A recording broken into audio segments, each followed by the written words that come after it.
Commercial চাষ মানে কি আপনি এটা অল্প জায়গায় বেশি উৎপাদন করতে চাচ্ছেন, এটাই তো বাণিজ্য। কই মাছ চাষ করার ক্ষেত্রে আপনার খাদ্যটা হচ্ছে বাসমান খাবার এবং কই মাছের প্রোটিন পার্সেন্টেজ বেশি লাগে। এই কই মাছ চাষে আপনাকে অ্যারাউন্ড 40-এর কাছাকাছি আপনার প্রোটিন পার্সেন্টেজ রাখতে হয় খাবারে, নাইতে এটা মানে আপনার কাঙ্ক্ষিত ফলাফল আসবে না। পরপর 2 বছর কই মাছ না করাই ভালো, কারণ যেহেতু অনেক ডিপোজিট জমে, আর করতে হলে তলা পারে কাদা উঠাই নিয়ে তখন আপনাকে পরপর করতে হবে। আর কই মাছ হলো খুবই কষ্ট সহিঞ্চু মাছ। কই মাছের প্রাণ বলে একটা কথাই আছে। এটা খুব কষ্ট সহিঞ্চু মাছ এবং খুব হাই ডেন্সিটিতে চাষ করা যায়। তাই ভিয়েতনাম থেকে যে ব্রিডটা নিয়ে আসা হয়েছিল, তো ওই নিয়ে আসা হয়েছে ধরেন কথা কয়েক হাজার মাছ নিয়ে আসা হয়েছে। সেই মাছগুলোর কয়েক জেনারেশন, 8, 10, 15, 20 জেনারেশন এখন চলে আসছে। ফলে চাষি ভাইরা, আপনি যেটা শুরুতেই বলতেছেন যে আগে যে পরিমাণ লাভ হতো এখন হচ্ছে না। আসসালামু আলাইকুম প্রিয় খামারি ভাইরা, সাকিব এগ্রোটেকের পক্ষ থেকে সকলকে জানাই স্বাগত। আমরা যারা মাছ চাষ করতেছি, এই মাছ চাষী ভাই বোনেরা অনেক ক্ষেত্রে মাছ চাষটা শুরু করতেছি ঠিকই, কিন্তু আমাদের অনেক কিছু জানার বাকি থাকে, বা আমাদের মাছ চাষকালীন হঠাৎ করে কোনো একটা আপদকালীন বা কোনো একটা মাছ চাষকালীন সময় কোনো একটা সমস্যা তৈরি হয়ে গেলে আমরা অনেকটা ঘাবড়াই যাই বা আমরা অনেকটা বিচলিত হয়ে যাই। এই বিষয়গুলো কেন হচ্ছে? কারণ হলো আমরা সঠিকভাবে ইনফরমেশনটা জানি না, বা আমাদের মাছ চাষটা সহজ করার জন্য যে বিষয়গুলো আমাদের জানা দরকার ছিল সেই জিনিসগুলো না জেনে আমরা মাছ চাষা শুরু করছি। অনেকে ট্রেনিং খুঁজি বা ভালো জায়গায় ট্রেনিং নিব এরকম চিন্তা ভাবনা করে মাছ চাষে আসতে চাই, কিন্তু দিন শেষে দেখা যায় ভালো জায়গাতে ট্রেনিং নেওয়ার যে বিষয়গুলো থাকে সেই জিনিসগুলো আমাদের বাংলাদেশে ওইরকম অ্যাভেলেবল না, বা আমরা আসলে সঠিক জায়গাটা খুঁজেও পাই না। এরকম সমস্যাও কিন্তু থাকে। আবার অনেক ক্ষেত্রে দেখা যাচ্ছে যে আমরা ভুল ইনফরমেশন দ্বারা প্রভাবিত হয়ে মাছ চাষ শুরু করতে যাচ্ছি। অনেক ক্ষেত্রে দেখা যাচ্ছে যে মাছ চাষটা আমরা করতেছি ঠিক আছে, কিন্তু লাভবান হইতে পারতেছি না। তো আমরা আজকে কই মাছ চাষ সম্পর্কে জানবো, এবং কি এই কই মাছ চাষ সম্পর্কে A to Z আজকের ভিডিওতে আমরা জানার চেষ্টা করবো, এবং কি এই ভিডিওর মাধ্যমে আপনাদের যে প্রশ্নগুলো থাকে সেই প্রশ্নগুলোর উত্তর আমরা আমাদের শ্রদ্ধেয় স্যার তুফাজউদ্দিন আহমেদ স্যারের কাছ থেকে নেওয়ার চেষ্টা করবো। ওনার যদি সংক্ষিপ্ত পরিচয় দেই, উনি একদম মাঠ পর্যায় থেকে, অর্থাৎ উপজেলা মৎস্য অফিসার থেকে শুরু করে নিয়ে একদম বিভাগীয় পর্যায় পর্যন্ত উনি চাকরিরত ছিলেন।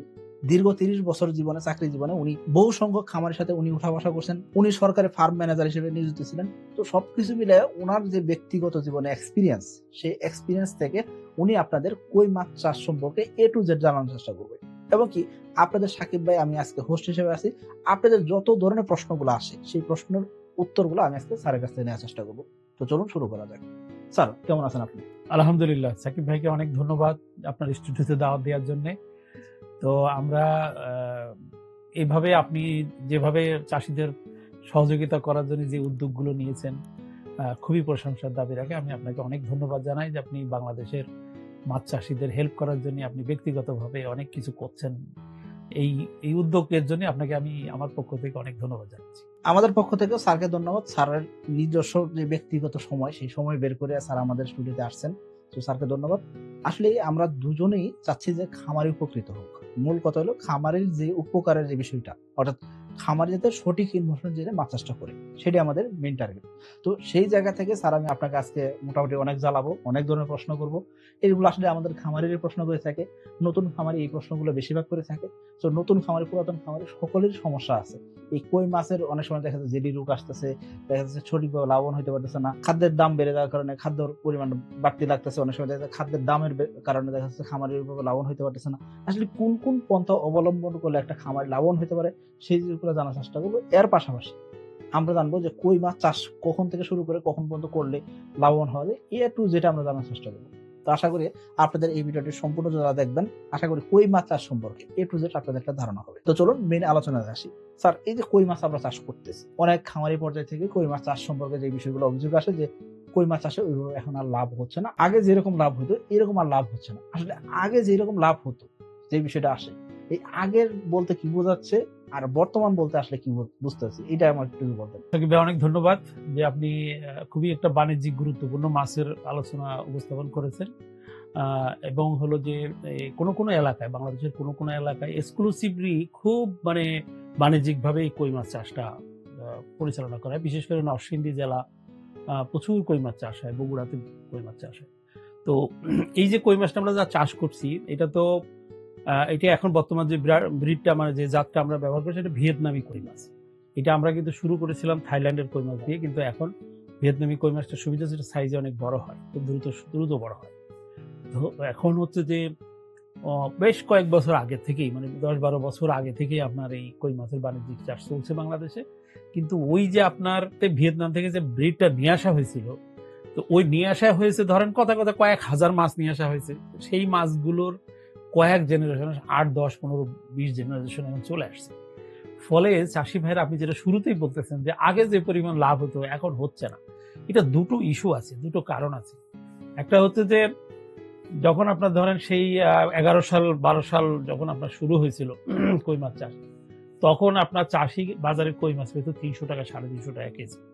তখন খাবারের দাম ছিল খুব বেশি হলে 35-40 এরকম ছিল, অথচ বাজারে মাছের দাম ছিল 300 টাকার উপরে। আর এখন খাবার সেখানে 97, অ্যারাউন্ড 90 টাকার, মানে টোটাল যদি অ্যাভারেজ করে 90 টাকা কেজি খাবার লাগতেছে।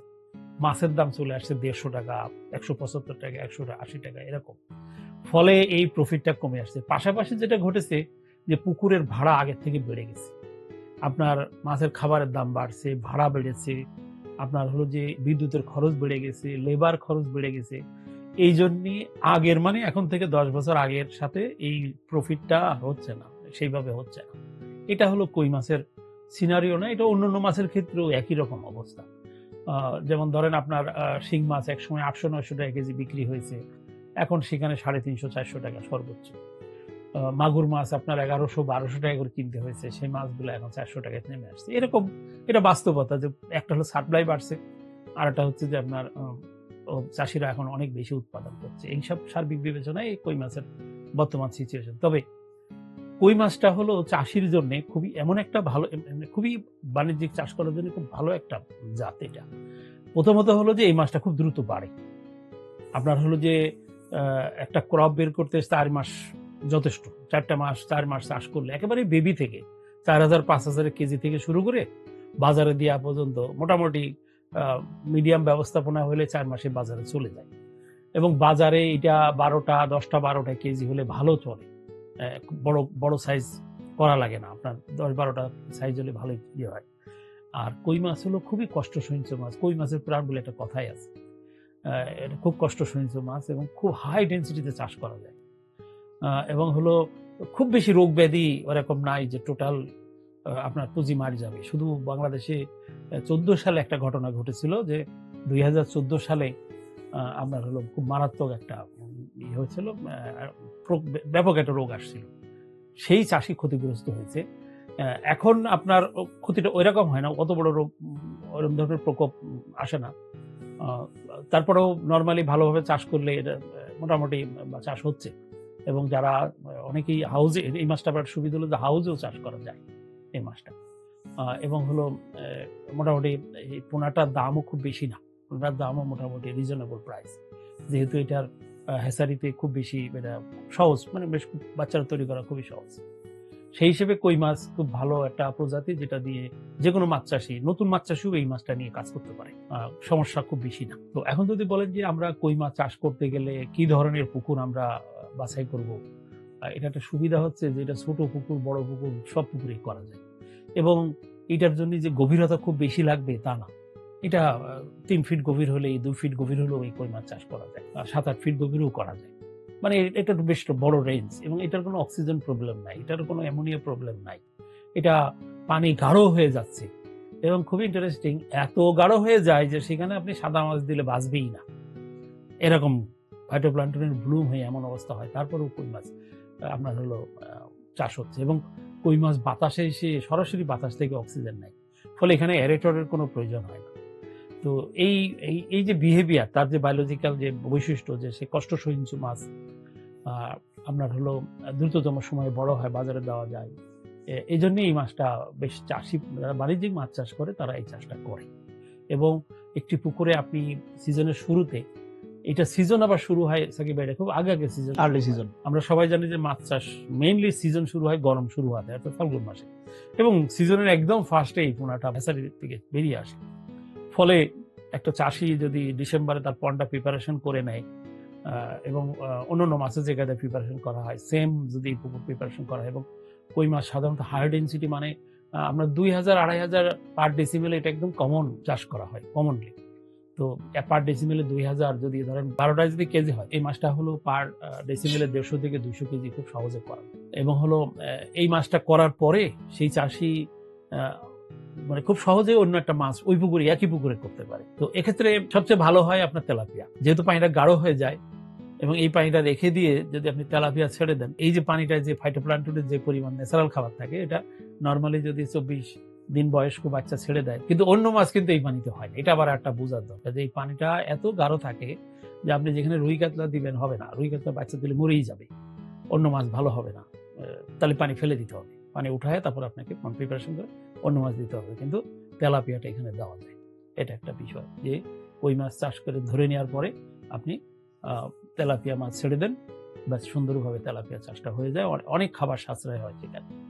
তো এগুলো পজিটিভ দিক যে কই মাছ, এগুলো আপনার হলো ভালো দিক, যেটা ভালো হয়। সমস্যা এখানে সমস্যা তেমন নাই, এখানেও আপনাকে নেট দিতে হবে, যেহেতু এই মাছটা সারাক্ষণ টাবুর দেয়, ফলে এখানে আপনাকে অবশ্যই নেট দিতে হবে পানি পুকুরের উপরে, না হলে পাখি আপনার ডিস্টার্ব করবে। আরেকটা জিনিস হচ্ছে যে এই মাছটা বৃষ্টি হলে এই মাছটা কানকার উপর ভর দিয়ে চলে যায়, এই জন্য আপনাকে নীল নেটের বেড়াটা দিতেই হবে, না দিলে এটা বৃষ্টির সাথে উঠে চলে যায়। তবে যেহেতু আমি বললাম যে 2000-2500 ডেন্সিটি দেওয়া হয় এবং 4 মাসে মাছটা বড় হয়ে যায়, আপনার 4 মাসে 100 গ্রাম সাইজে হতে দেখা যায়, ফলে এটা অল্প সময়ে অনেক খাবার দিতে হয়।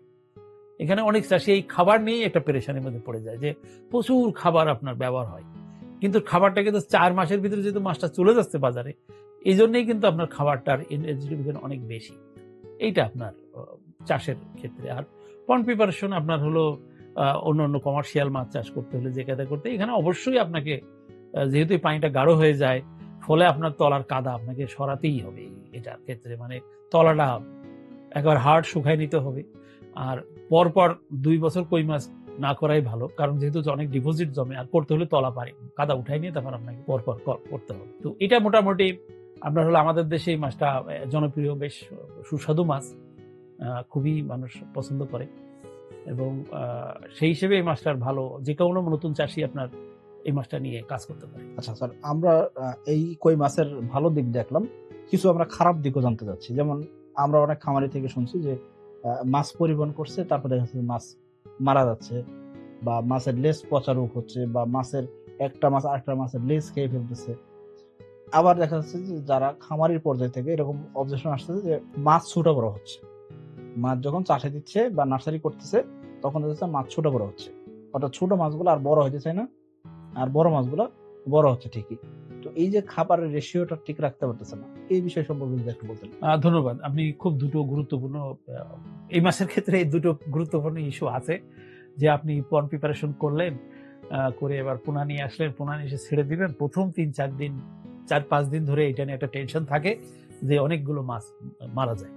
তো এটা আমরা আমাদের অন্য মাছের সাথে এটার একটা একদম পিকুলিয়ারিটি, এটা একদম আলাদা। অন্য মাছের পরিবহনের ক্ষেত্রে যে বিষয়গুলো আমরা মাথায় রাখি, এই মাছের ক্ষেত্রে একটা পিকুলিয়ার ঘটনা আছে। সেই ঘটনাটা হলো 3-4 হাজারের লাইনও মাছও হয়, তাও একজন আরেকজনের লেজ খেয়ে ফেলে। তো এই জন্য এটার পরিবহনের সময়, যেটা অন্য মাছের ক্ষেত্রে আমরা বলি পানি একদম পরিষ্কার রাখতে, এই মাছের ক্ষেত্রে হলো আপনাকে চিড়া দিতে হবে, মানে আপনাকে ওর ভিতরে যে পরিবহন পাত্র, সেই পরিবহন পাত্রের ভিতরে আপনাকে চিড়া দিতে হবে, অথবা আপনার হলো এই যে পাউরুটি দিতে হবে। এই দুটো জিনিস দিয়ে তাকে পরিবহন করতে হবে, মানে তাকে ওখানে খাবার দিয়ে ব্যস্ত রাখতে হবে।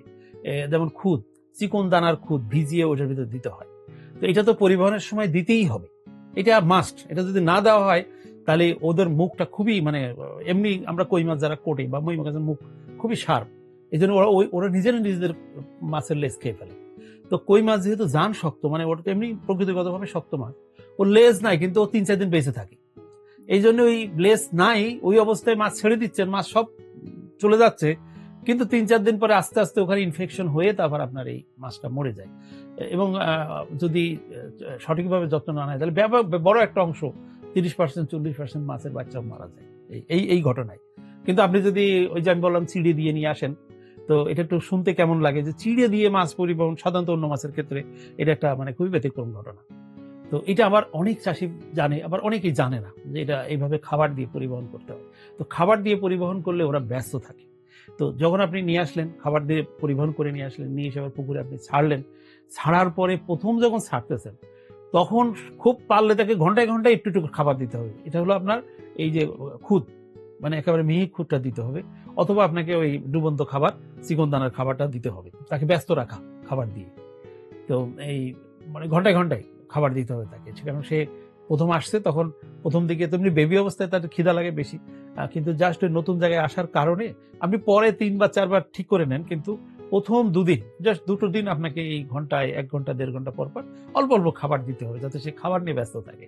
তা না হলে ওই লেজ খাওয়া নিয়ে একটা প্রবলেম আপনার এটা আছে। আর দ্বিতীয় যে প্রবলেম বললেন যে এটা বড় ছোট হয়ে যায়, এটা একটা জেনেটিক্যাল। এটা হচ্ছে যে আপনার হলো এখানে মেল ফিমেলের একটা ব্যাপার আছে। এখানে হচ্ছে যে আপনার ফিমেলটা বড় হয়, মেলটা ছোট থাকে।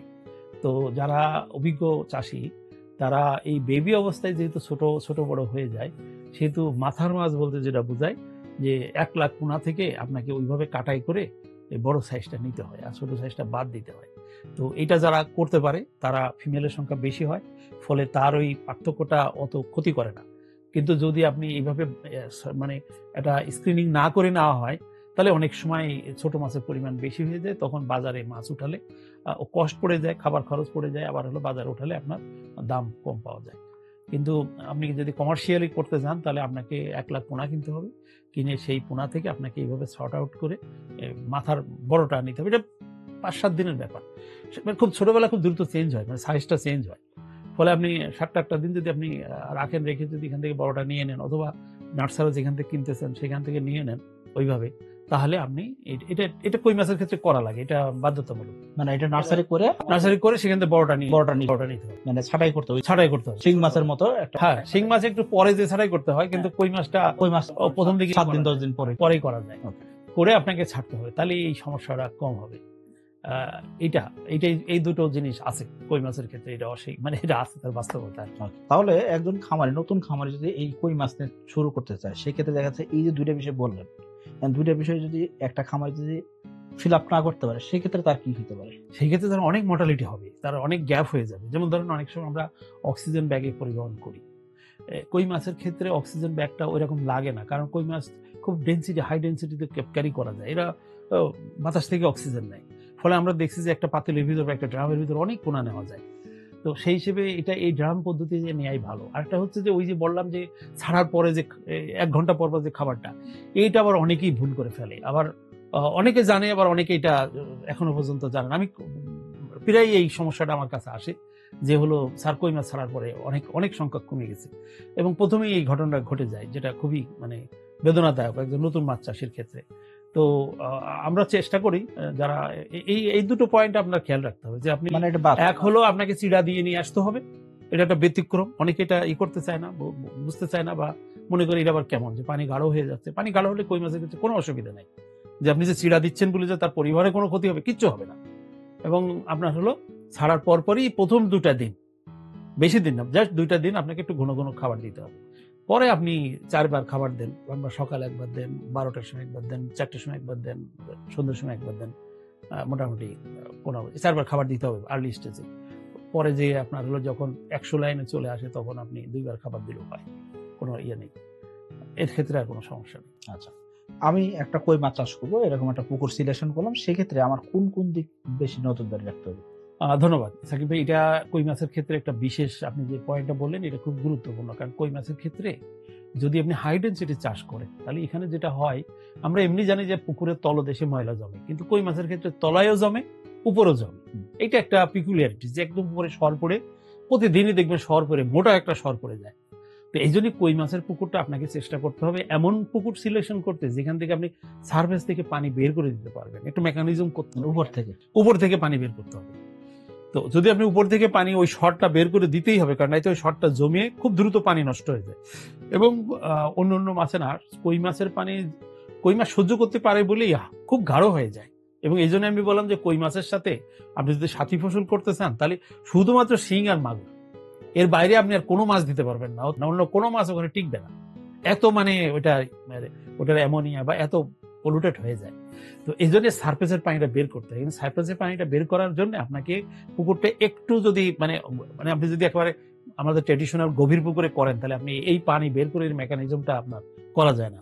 এবং পুকুরের 4 কোণায় 4টে আপনাকে এই এলবো দিয়ে আপনাকে পাইপ খাড়া করে দিতে হবে, দিয়ে সারফেস থেকে আপনার এই সারফেস পানি বের করার জন্য ব্যবস্থা রাখতে হবে। এই ক্ষেত্রে এই জন্যে 40-50 এই ধরনের পুকুর হলে, আপনার শতকের পুকুর হলে এই ম্যানেজমেন্টটা করতে সুবিধা হয়। এক একর পুকুরে যদি আপনি এরকম 5টা-6টা পয়েন্ট রাখেন পানি, সারফেস থেকে পানি, তাহলে করতে পারবেন, কোনো সমস্যা নেই। কিন্তু আপনাকে বের করতেই হবে, তা না হলে আপনাকে ডেনসিটি কমাই দিতে হবে। ডেনসিটির কথা যে বলেন, কত ডেনসিটি যাবে? এটা ধরেন আপনার, আমি বললাম 2500 পর্যন্ত দেওয়া যায়। আচ্ছা, আপনি হলো যে তখন আপনাকে ডেনসিটি কমের কথা 1000 নামায় নিয়ে আসতে হবে, 1000 না। 1000 নামায় নিয়ে আসতে হবে। তো কই মাছ যেহেতু আপনার ভালো একটা মানে বাণিজ্যিক একটা চাষ আর কি, এবং অল্প জায়গায় আসলে অনেক মাছ হয় এবং স্বল্প সময়ে হয়, যার জন্য যারা করে তারা একটু ডেনসিটি বেশি দিয়েই করে। এই জন্য পানিটা বের করার ব্যবস্থা করতে হবে। স্যার একটু আমি ইন্টারাপ্ট করবো। আপনি বলতেছিলেন যে অল্প জায়গায় করা যায়। অল্প জায়গায় বলতে আমার যদি 5% 10 5% করা যায়, 5-10% 5% কিনা 100%কেও করা যায়, 100% জায়গায়। 100% করা যায়। এটা মানে খুবই মানে কষ্ট সহিষ্ণু মাছ আচ্ছা, এবং হয় ভালোই হয়। আর এই কই মাছ চাষের পুকুরের যে বিষয় বলতেছেন, যে আমার যদি পুকুরে এরকম ব্যবস্থা থাকে যে আমার কাদা অনেক বছর অপারেশন করা হয় নাই, বা কাদার গভীরতা 2-3 ফিট, এরকম পুকুরে মাছ না, এটা কই মাছ, যেহেতু আমি কথা প্রসঙ্গে বলেই ফেলছিলাম বোধহয় সম্ভবত, যে কই মাছে যেহেতু আপনার প্রচুর পরিমাণ খাবার ব্যবহার হয় এবং খুব দ্রুত পানিটা নষ্ট হয়, এই জন্য আপনাকে আপনার পুকুর একেবারে মানে কাদা অপারেশন করে নিই। প্রতি বছরই কাদা উঠাতে হবে, ড্রাই করতে হবে, ড্রাই করে তারপর আপনাকে ক্রপ শুরু করতে হবে। এবং আপনার হলো কই মাছের ছোট বাচ্চা দিয়ে শুরু করে অনেকেই, একদম খুব তাড়াতাড়ি বড় হয়, এবং আপনার যেহেতু হাই ডেন্সিটির করা হয়। আর আপনি যেটা বলছিলেন যে এই সংখ্যা একটু কমে যায়, এই সংখ্যাটা কমার মাথায় রেখে একটু বেশি, যেমন ধরুন আমি 1 লাখ চাষ করবেন, আপনি 1,10,15,000 20,000 ছাড়তে হয়। এই ছোট অবস্থায় আপনার কিছু লস হয় আর কি, তো একটু বাড়ায় ছাড়তে হয়, এবং ছাড়েও, চাষি ভাইরা সেভাবেই ছাড়ে। এই জন্য আপনার পন্ড প্রিপারেশনে আপনাকে অবশ্যই কাদা সরাতে হবে। থাকি ভাই, যে কোনো মাছ চাষের ক্ষেত্রে কমার্শিয়াল চাষ মানে কি, আপনি এটা অল্প জায়গায় বেশি উৎপাদন করতে চাচ্ছেন, এটাই তো বাণিজ্য। এই জন্য আপনাকে পুকুরে ড্রাই করতেই হবে, কাদা সরাতে হবে, এই কাজটা করাই লাগবে। এটা না করলে এই যে পলিউশন, এটা দ্রুত হবে, পানিটা দ্রুত খারাপ হয়ে যাবে। এবং পানি দ্রুত খারাপ হলে প্রথম যেটা হয়, কই মাছের ক্ষেত্রে অক্সিজেন সমস্যা হবে না, কিন্তু কই মাছের ক্ষেত্রে যেটা হবে, সে একটু স্ট্রেস পজিশনে পড়ে যাবে, গেলে তখন তার খিদার তাড়নায় সে খাবার খাবে। স্ট্রেস আছে, পীড়ন অবস্থায় আছে, কিন্তু খিদা তো তার আছে, ফলে সে খাবার খায়। তো খিদার তাড়নায় যারা খাবার খাবে, কিন্তু খাবারটা তো শরীরে অ্যাবজর্ব হইতে, হজম হয়ে শরীরে মাংসে রূপান্তর হইতে হবে। তো ওই অ্যাসিমিলেশনে তখন হারটা কমে যায়, ফলে আপনার খাবারের এফসিআর বেড়ে যায়। তো খাবারের এফসিআর বেড়ে গেলেই তো আপনি মার্কেটিং এর সমস্যায় পড়ে যাবেন, মানে দাম, আপনার প্রোডাকশন খরচ বেড়ে যাবে, ফলে আপনি বাজারে বিক্রি করলে মাছের বিক্রির ওখানে আপনার লস হয়ে যাওয়ার ভয় আছে। এই জন্য আপনাকে এই ওয়াটার ম্যানেজমেন্ট, অর্থাৎ আপনার পন্ড প্রিপারেশন ভালো রাখলে পরে যে আপনি ওয়াটার ম্যানেজমেন্টটা ভালো করতে পারবেন। স্যার এখন আমার দুটো প্রশ্ন আসছে। একটা হলো আপনি এফসিআর এর কথা বলেন, এখন এই মাছের এফসিআর কত বলবেন। দ্বিতীয় যে বিষয়টা বলবেন সেটা হলো যে এই যে যেটা আপনি বললেন অল্প গভীর পানিতে, অর্থাৎ 2 ফিট, 2.5 ফিট, 3 ফিট পানিতে মাছ চাষ করা যাচ্ছে। এখন যদি আমি কোনো একটা খামারে, নতুন খামারে 2 ফিট পানিতে মাছ চাষ শুরু করবো, এটাকে আপনি অ্যাকসেপ্ট করবেন কিনা? আরেকটা বিষয় বসে বলবেন, যেটা হলো আমি ধান খেতে এই কই মাছ চাষ করতে পারবো কিনা? ধান ক্ষেতের ক্ষেত্রে যে ধানের সাথে হবে না, ধানের সাথে আপনার কই মাছ চাষ হবে না। কিন্তু ধরেন আপনি ধান কেটে নিছেন, তারপর পানি ঢুকায় তারপর চাষ করেন, সেটা হবে। এই ন্যাচারাল দেখবেন যে ন্যাচারালি কিন্তু আমাদের যে দেশীয় যে কই মাছ, এও দেখবেন যে অগভীর জায়গায় সে ডিম পাড়ে, এবং অগভীর জায়গায় বাচ্চা টাচ্চা প্রচুর থাকে। এটা থাকবে। এখানে একটা ঘটনা হচ্ছে যে এখানে 2 ফিটে কেন হচ্ছে, এখানে হচ্ছে কি পানিটা গাঢ় হয়ে যায়, আর যেহেতু মাছ সাইজ ছোট, এটা স্মল সাইজ মাছ, এবং এটার কোনো অক্সিজেন প্রবলেম নাই, এটার ওই সানলাইটের প্রবলেম নাই, ফলে এটা অগভীর জায়গায় এটা হয়। আমরা দেখছি যে 2 ফিট জায়গায় হচ্ছে। আমি কি 2 ফিট জায়গায় আমি কি না, সবসময় চেষ্টা করতে হবে 4 ফিট। ঘনত্বটা কেমন দেবো 2 ফিট যদি হয়? আপনার ভলিউমের সাথে ঘনত্বের একটা সম্পর্ক আছে। আমি যে আপনাকে 2000-2500 বললাম, এটা আমরা 5 ফিট, 4.5 ফিট, 5 ফিট পানি, যেটা আমরা নর্মালি মাছ চাষের ক্ষেত্রে যেটা বলি। আচ্ছা, এখন আপনার যদি 2 ফিট হয়ে যায়, তো অবভিয়াসলি আপনাকে 1000-এ নেমে আসতে হবে। এটা ভলিউম অফ ওয়াটার, অর্থাৎ মাছের সাথে পানির যে রেশিও, এইটা একটা সম্পর্ক আছে। যেমন ধরেন আপনি যখন হাউসে কই মাছ করবেন, তখন বলা আছে যে 2 লিটারে আপনি একটা করতে পারবেন। এটা বেশিও করা যায়, 2 লিটারে 2টো মাছ চাষ করা যায়। কিন্তু যখন এটা লিটারের সাথে সম্পর্ক, দেখেন 1 টনে আপনি 1000 লিটারে 500 মাছ ছেড়ে দিচ্ছেন, 2000 লিটার হলে আপনি 1000 মাছ ছাড়তেছেন। মানে ভলিউমের সাথে এই মাছের একটা মানে মাছের একটা সম্পর্ক আছে। যদি আপনার 2 ফিট গভীর হয়, তো অবশ্যই আপনাকে সংখ্যা কমাই দিতে হবে। আচ্ছা, FCR এর কথা যে বললেন, এফসিআরটা ঠিকই বলছেন যে এফসিআরটা হচ্ছে যে আপনি 1 কেজি মাছ তৈরি করতে আপনার খাবার কতটুকু লাগছে। তো যখন বলা হয় যে এফসিআর হলো 1:1, তার মানে আপনি 1 কেজি মাছ তৈরি করতে 1 কেজি খাবার লাগছে। তো 1:1.25, তার মানে আপনার 1200 গ্রাম খাবার খাওয়াইলে 1 কেজি মাছ হচ্ছে। তো কই মাছের ক্ষেত্রে বা সব মাছের ক্ষেত্রে যখন আপনার এই ক্ষেত্রে আমরা কই মাছ চাষ করার ক্ষেত্রে আপনার খাদ্যটা হচ্ছে বাসমান খাবার এবং কই মাছের প্রোটিন পার্সেন্টেজ বেশি লাগে। এই কই মাছ চাষে আপনাকে অ্যারাউন্ড 40-এর কাছাকাছি আপনার প্রোটিন পার্সেন্টেজ রাখতে হয় খাবারে, নাইতে এটা মানে আপনার কাঙ্ক্ষিত ফলাফল আসবে না। তো এই জন্য আপনার এই যেহেতু হাই প্রোটিন ফিড এবং ফ্লোটিং ফিড খাওয়াতে হয়, এবং ফ্লোটিং ফিড ছাড়া কিন্তু হবে না, এটা আবার খেয়াল রাখতে হবে। যেটা ডুবন্ত খাবার দিয়ে কিন্তু কই মাছ চাষ করতে পারবেন না এই ডেন্সিটিতে। এটা আপনি শতকে 100-200 দিচ্ছেন, সেটা আলাদা বিষয়। কিন্তু যখন আপনি এরকম বাণিজ্যিক চাষ করবেন আপনাকে ফ্লোটিং ফিড দিতে হবে এবং ভালো মানের খাবার দিতে হবে। তো সাধারণত আপনাকে যদি 1200 গ্রামে হয় তাহলে প্রফিট মার্জিনটা ভালো হয়, কিন্তু যদি এটা 150-তে চলে, মানে অর্থাৎ 1.5 কেজিতে চলে যায়, যে 1:1.5-এ চলে যায়, তখন প্রফিটটা অবভিয়াসলি কমে যায়। আর যদি 2 কেজি লেগে যায় তখন প্রফিটই হয় না, মানে এমন যে বাজারে যে দামের উপরে তো এটা নির্ভর করে। তো এফসিআর, এই জন্য এফসিআরটা আপনাকে 1200 থেকে 1400-এর মধ্যে রাখতে হবে, যে আমার 1 কেজি উৎপাদন করতে 12। কিন্তু আমরা এরকম চাষিও দেখেছি যে এই আপনার 21,000 কেজি খাবার খাওয়াইয়া 20,000 কেজি মাছ হয়েছে, এরকম মানে 1 পয়েন্টের কাছাকাছি, 1 পয়েন্ট সামথিং, এরকমও হয়েছে। এখন আপনি বলবেন যে স্যার এরকম হলো কেন, কখন হবে এরকম, যে আপনি এফসিআরটা কখন ভালো হবে, সেটা হলো ওয়াটার। আচ্ছা, আমি কথার মধ্যে বলছিলাম যে মাছ যদি পীড়ন অবস্থায় থাকে তো সে ক্ষুধার তাড়নায় খায়, কিন্তু ওইটা মাংসের রূপান্তর হার কমে যায়। কিন্তু যদি আপনি একটু ভালো পরিবেশ দেন, ওই যে আপনার উপরের ময়লাটা বের করে দেন, আপনি প্রতিদিন পানি দিচ্ছেন, প্রতিদিন আপনার হাই ডেন্সিটি মাছ চাষ করলে কিন্তু প্রতিদিন পানি দেওয়া লাগে, এটা কিন্তু আবার খেয়াল রাখতে হবে যে আপনি পানি দিচ্ছেন, আপনি উপর থেকে সারফেস থেকে ময়লাটা বের করে দিচ্ছেন, তাহলে ওয়াটার কোয়ালিটিটা যদি ভালো রাখা যায় তাহলে আপনার এফসিআরটা ভালো। আপনার পানির খরচটা বাড়বে, পানিতে একটা খরচ বাড়বে, বিদ্যুতের খরচ বাড়বে, কিন্তু আপনার প্রোডাকশনটা সেফ হবে। কই মাছ কি প্লাঙ্কটন খায় না? প্লাঙ্কটনের উপর নির্ভরশীল না, এটা নির্ভরশীল প্লাঙ্কটনের উপরে না, এটা হলো আপনার টোটাল এগুলো আপনার ওই সাপ্লিমেন্টারি ফিডের উপরে, সম্পূর্ণ খাবারের উপরে। এবং যত ভালো খাবার দিতে পারবেন, যত ভালো খাবার হবে, খাবারের মান যত ভালো হবে, এফসিআর তত কম হবে, আপনার গ্রোথ রেট ভালো হবে। আর এটা কই মাছের ক্ষেত্রে খুবই, মানে এখানে আপনার ডুবন্ত খাবার দিয়ে, হাতে বানানো খাবার দিয়ে কই মাছ চাষ করা যাবে না। তাহলে আমি কই মাছ চাষ করতেছি, এরকম অনেক খামারির ক্ষেত্রে আসে যে কই মাছ আমি চাষ করতেছি, মাছ মোটামুটি একটা ছোট বড় হয়েছে, 1 নম্বর বিষয়।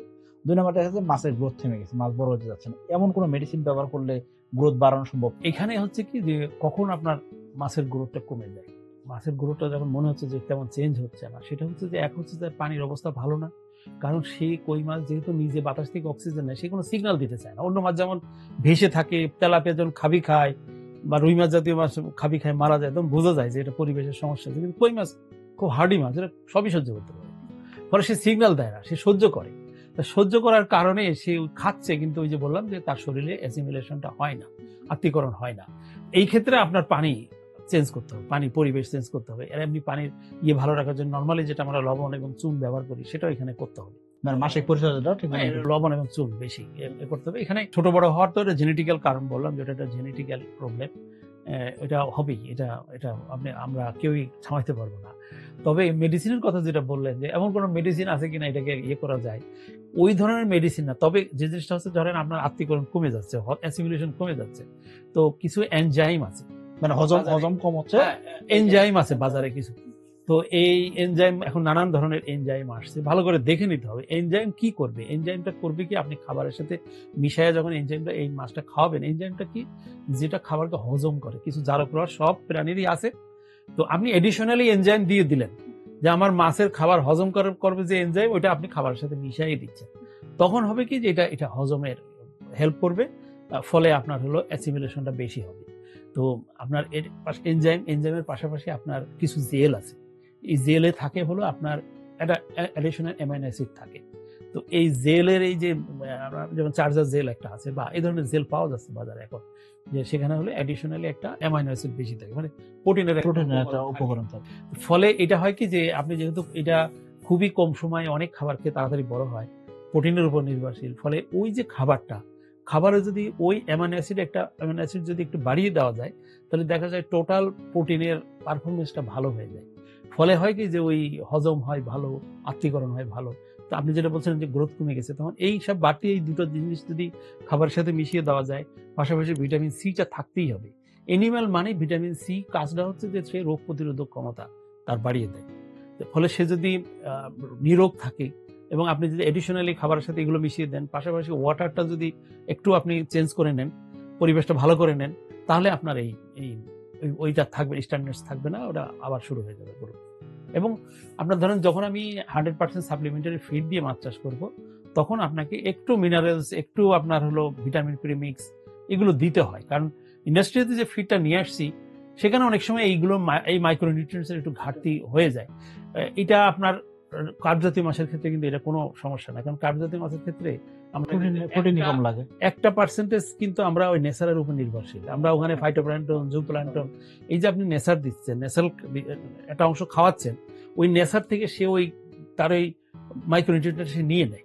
কিন্তু যেহেতু আমরা এখানে 100% ফিডের উপরে তাকে আমি লালন পালন করবো, আর সে যেহেতু ওইভাবে ফাইটোপ্ল্যাঙ্কটন, জুপ্ল্যাঙ্কটন ওইভাবে খায় না, এই জন্যই ওই মাইক্রোনিউট্রিয়েন্ট তার অভাব পড়ে। এই অভাব পড়লে আপনার তার অরুচি আসে, আপনার হলো গ্রোথটা কমে যায়। পাশাপাশি আমরা যেটা বললাম যে আপনি যদি এই এই আপনার অ্যামাইনো অ্যাসিডের একটা সাপ্লিমেন্ট দেন, আপনি যদি ওই জেল ব্যবহার করেন আর ভিটামিন প্রিমিক্স দেন, তাহলে এই রুচিটা চলে আসে এবং হলো আবার নর্মাল হয়ে যায়। আরেকটা প্রশ্ন আমাদের রেগুলার খামারি পর্যায় থেকে আসে, যেটা হলো যে তেলাপিয়া চাষ করব নাকি ভিয়েতনাম কই চাষ করব। তো এই আর্গুমেন্টে গিয়ে দেখা যাচ্ছে যে তাদের একটা বিষয় থাকে যে দুইটা মাসে যেহেতু এক মানে সমসাময়িক সময়ের ভিতরে বিক্রি করা যাচ্ছে, তেলাপিয়া 4 মাসে বিক্রি হয়, আবার দেখা যাচ্ছে যে ভিয়েতনাম কইও বিক্রি করা যাচ্ছে, এবং এদের পোনা প্রাপ্তি যে বিষয়টা সেটা কিন্তু বছর শুরুতেই শুরু হয়। একদম মানে কই মাছ এবং তেলাপিয়া মাছের পোনা একই সাথে কিন্তু আসে। তো এই কারণে দেখা যাচ্ছে যে অনেক খামারে কিন্তু এই কই মাছের পোনা আর্লি স্টেজে অর্থাৎ বছর শুরুতে, মোটামুটি জানুয়ারি মাসের শেষ থেকে মোটামুটি পোনা প্রাপ্তি শুরু হয়। এখন দেখা যাচ্ছে অনেক খামারের ক্ষেত্রে এরকম আসছে যে কই মাছের পোনা জানুয়ারি মাসের শেষে অথবা ফেব্রুয়ারি মাসের শুরুতে অথবা ফেব্রুয়ারি মাসের শেষ দিকে পোনা নিচ্ছে, অর্থাৎ বছর শুরুতে তারা পোনা কালেকশন করে পোনা দিয়ে মাছ চাষ শুরু করছে। কিন্তু দেখা গেল 2 থেকে 2.5 মাস বয়স হইতে না হইতে কই মাছের পেটে ডিম চলে আসছে। এটার কারণটা আসলে অ্যাকচুয়াল কারণটা কি হতে পারে? এটা খুবই একটা ইম্পর্টেন্ট জিনিস। সেটা হচ্ছে যে ঠিক 2 মাসে এরকম না, ধরেন আপনার হলো এটার ম্যাচুরিটি একটু আগে। স্যার একটু আমি আরেকটা এডিশন অ্যাড করি, যে এটা আবার দেখা যাচ্ছে তারা চাপের পোনা কিনছে, এরকম একটা আসে যে বয়স একটু বড় সাইজের পোনা কিনছে, তারা 1000 লাইনে পোনা কিনতেছে, 500 লাইনে পোনা কিনতেছে, এইরকম খামারের ক্ষেত্রে কিন্তু বেশি পাচ্ছি আমরা। এটা ধরেন আপনার কই মাছের বাচ্চাটা খুবই মানে বছরের অনেক শেষ প্রান্ত পর্যন্ত, ধরেন সিজন শুরু হয়ে গেল জানুয়ারি মাসের থেকে, এইটা একেবারে আগস্ট সেপ্টেম্বর পর্যন্ত এই বাচ্চা মানে একদম বছর হ্যাচারি চলতে থাকে। ফলে অনেক সময় হয় কি যে চাষি হয়তো লেট সিজনের পোনাটা পেয়েছে, লেট সিজনের পোনাটা দিয়ে যখন সে যখন চাষ, লেট সিজনের পোনা এটা বছর শুরুতে জানুয়ারি মাসে বা শেষের দিকে বা ফেব্রুয়ারি 24 সালের পোনা 25 সালের শুরুতে আপনার শুরু করলো, তখন আপনার এই ডিম আসা এই সমস্যাটা ফেস করা লাগে। আর যে কোনো মাছে যদি ডিম আসে তাহলে তার গ্রোথটা কমে যায়, কারণ তার ওই ডিমের উৎপাদনে ওই সেক্সুয়াল অ্যাক্টিভিটিসে তাকে এনার্জি ব্যয় করতে হয়, এইটা ক্ষতি হয়। এই জন্য আপনার এই ক্ষেত্রে একটু সাবধানতা অবলম্বন করতে হবে। যেহেতু আর্লি সিজনে এই পোনাটা নতুন পোনা পাওয়া যায়, চেষ্টা করতে হবে বুঝে শুনেই নতুন পোনাটা নিতে। কিন্তু আপনি যদি ওভার উইন্টারিং পোনাটা নেয় তাহলে আপনার কিন্তু এই সমস্যাটা এসে যায়, কারণ ম্যাচুরিটি চলে আসে। এবং আপনার হলো বিশেষ করে 45 দিন 60 দিন বয়স হলে এই ঝামেলাটা তখন শুরু হয়ে যায়। আচ্ছা, কই মাছের ক্ষেত্রে আপনি যেটা বললেন তেলাপিয়া এবং কই মাছের ক্ষেত্রে কি কোনটা ভালো হয়? দুটোতে ডিম আসার একটা প্রবণতা আছে, দুইটারই ডিম আছে, কিন্তু আপনার তেলাপিয়া মাছের ইয়েটা হচ্ছে যে যদি সে নর্মালি হয়, আমাদের দেশি যদি মনোসেক্স না হয়, তাহলে ওইটার নিয়ম হলো যে আপনার 34 গ্রাম ওজন হইতে হবে। 34 গ্রাম, সাধারণ 30-এর উপরে গেলে তারপর ডিমটা আসে। 3 মাস বয়স হওয়া লাগে তেলাপিয়ার ক্ষেত্রে, মোটামুটি জেনারেলি যে 3 মাস বয়স হবে, 30 থেকে 34 গ্রাম ওজন হবে, তখন তার এই ডিমটা চলে আসে। তো তেলাপিয়ার ক্ষেত্রে তো আমরা বাণিজ্যিক চাষ, আমরা এই দেশি মাছ দিয়ে করতে আমরা কাউকে সাজেশন করব না।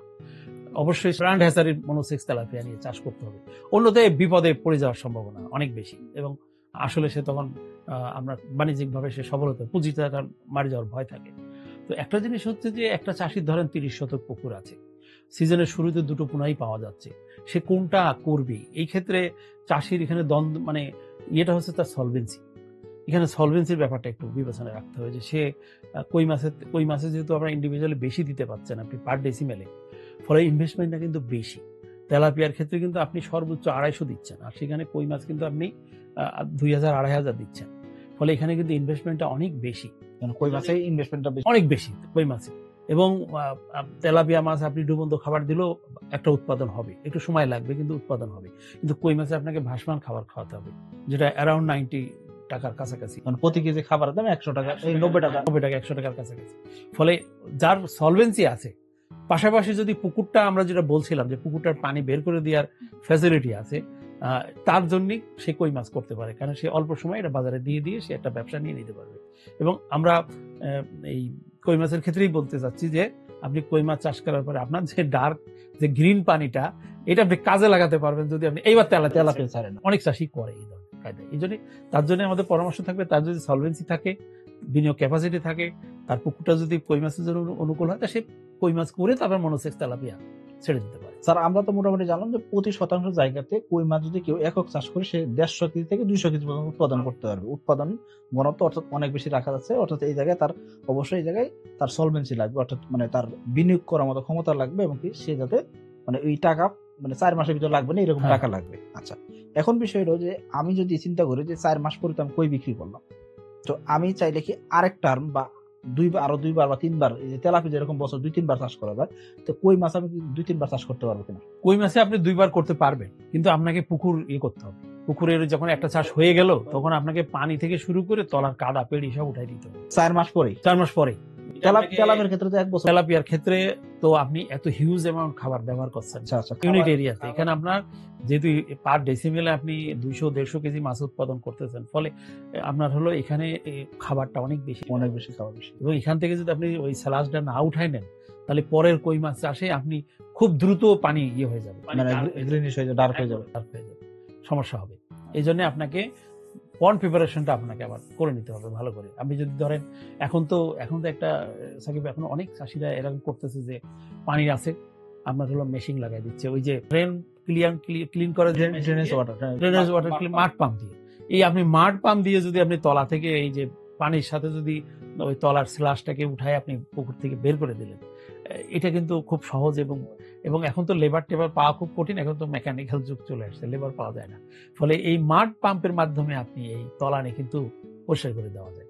ইভেন আপনি যদি দেখেন যে চাষ চলাকালীন আপনার পানি খুব বেশি হয়ে যাচ্ছে, তখনও কিন্তু মাড পাম্প দিয়ে আপনার পানি বের করে, যেটা আমাদের চিংড়ি এলাকায় কিন্তু এটা অহরহ করে, যেটাকে আমরা এখন বটম ক্লিন না এই পদ্ধতি কিন্তু কই মাছের ক্ষেত্রে কিন্তু ওই যে আপনি যেটা বলছিলেন যে মাছের গ্রোথ একটু কমে যাচ্ছে বা মাছ গ্রোথ হচ্ছে না, সেই সব ক্ষেত্রে কিন্তু এই কাজগুলো করা যায়, যে তলা থেকে পানি এবং পানি বের করে দেওয়া যায়।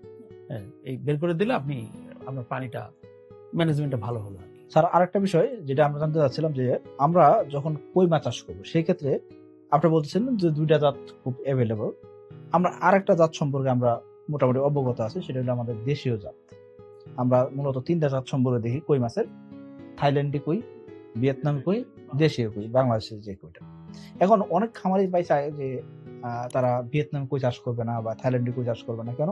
থাইল্যান্ডি কইয়ের কালারটা দেখা যাচ্ছে যে একটু হলদে কালার হচ্ছে বা ডিলে বাড়তেছে, যার কারণে থাইল্যান্ডি কই অনেকে চাষ করতে যাচ্ছে না বা এটা বাজার নিয়ে গেলে এরকম দাম পাওয়া যায় না। আবার দেখা যাচ্ছে ভিয়েতনাম কইটা দেশি কইয়ের মতো কালার হয় দেখে এটার দামটা ভালো থাকে। অনেক ক্ষেত্রে অনেকে জানেও না যে আসলে সে দেশি কই কিনতেছে নাকি ভিয়েতনামি কই কিনতেছে, সেটা কিন্তু যারা ক্রেতা তারা কিন্তু অনেক সময় জানে না, যার কারণে দেখা যাচ্ছে ভালো দামে কিন্তু বিক্রি করা যাচ্ছে। দেখা যাচ্ছে তারপরেও দেশি কই এবং কি ভিয়েতনামি কইয়ের ভিতরে দামের একটা বিশাল একটা পার্থক্য থাকে, যেটা আমরা দেখা যায় 700, 800, 1000 টাকা কেজি কিনতেছি দেশি কই, আবার অন্যদিকে ভিয়েতনামি কই 150 টাকা থেকে 200 টাকা কেজি পাইকারি বিক্রি করতে হচ্ছে। এখন অনেক খামারি ভাই চাচ্ছে কি দেশি কইয়ের পোনাটা নিয়ে চাষ করতে যাচ্ছে, এখন এটা কি সম্ভব কিনা? এটা খুবই সুন্দর একটা প্রশ্ন করছেন, যে এটা অনেকেই জানতে চায়, মানে অনেকেই এটা কিউরিওসিটি যে আমার দেশি কই, দেশি শিং, দেশি মাগুর, এদের প্রতি মানুষের একটা আলাদা একটা আকর্ষণ, তো সেই জন্যই ওরা অনেক দাম বেশি দিয়ে কিনতেছে। কিন্তু আমাদের দেশি, আপনার মনে আছে যে আমাদের দেশি কিন্তু পাঙাশ আছে, আমাদের নদীতে কিন্তু দেশি পাঙাশ পাওয়া যায়।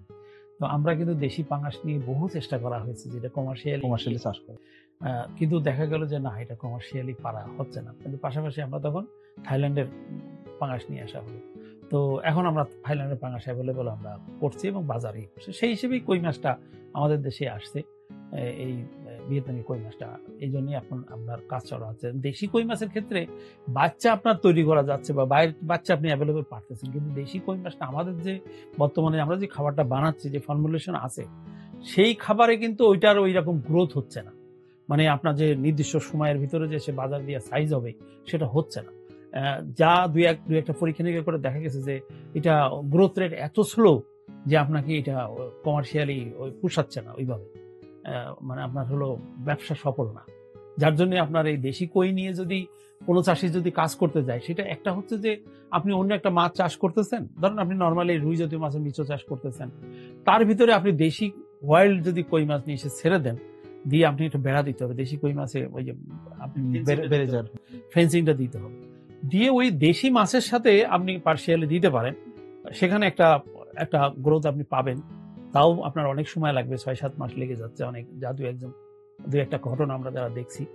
কিন্তু আপনি ওটা আপনি একক চাষে আপনি পারবেন না, একক চাষ সফল না, মানে একক চাষ দেশি হবে না, দেশি কই মাছ দিয়ে হবে না। তবে একটা জিনিস কি সাকিব ভাই, এটা সবগুলো মাছের ক্ষেত্রে যখন আমরা কালচার করি, যেমন পাবদা, তারপর আপনার গুলশা, তারপর শিং, আমরা যখন কালচার করতেছি, তো মানুষের হিউম্যান সাইকোলজিটা হচ্ছে ও কালচার করছে, ফিড দিয়ে করছে, এর তো টেস্ট কম, এটা টেস্ট কম হবে। তো এইটা কিন্তু সব জায়গায় ঠিক না, সবসময় ঠিক না।